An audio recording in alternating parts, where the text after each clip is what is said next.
Hello students! The purpose of this video is to discuss the Reading Learning Journal. And so some of you may be wondering exactly what is a Reading Learning Journal.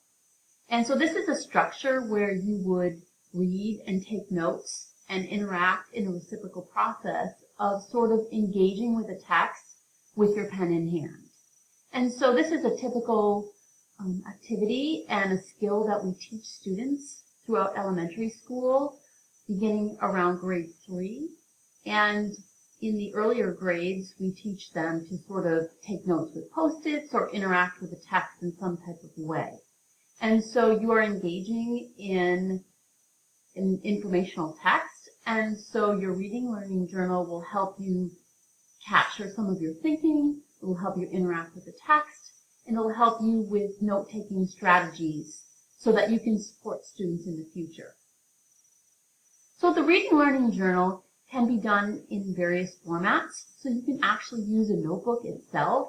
You can create a digital notebook, and you can just open up a Word document and begin your thinking that way. So some people choose to simply write a narrative and sort of engage some of their thinking and capture it on the Word document.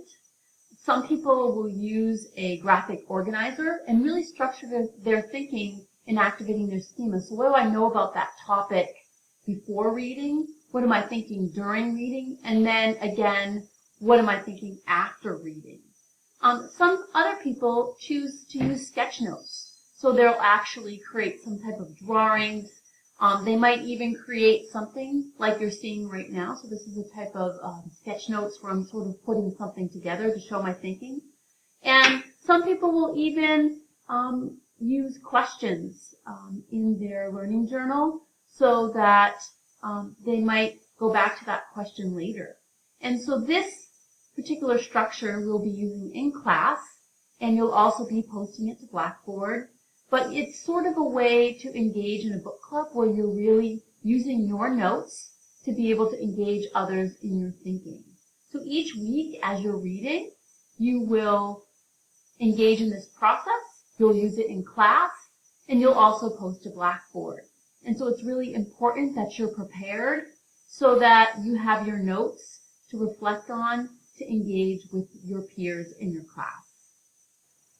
You'll notice in this example from a student, and this is actually another textbook, it's not our textbook, and you'll notice that this student just briefly took some notes in what they were thinking about as they were previewing the chapter of the text, what they were thinking about when they were reading, and then some final reflections later.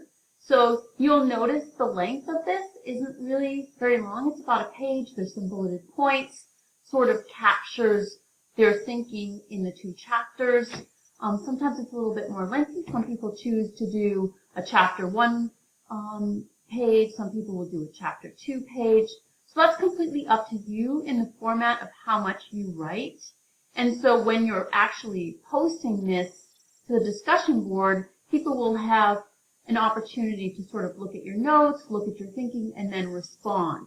So this really helps you to be able to prepare for some of our quizzes and tests that we'll have. It helps you to sort of synthesize your thinking as you're engaging with the text. And so the purpose of this is really sort of multifaceted.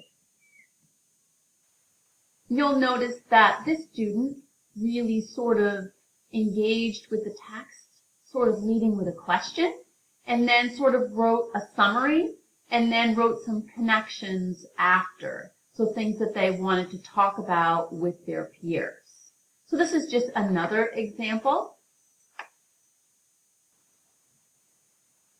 I want to just clarify that you do not need to engage in this process using a template. You can write a brief 1 or 2 paragraphs.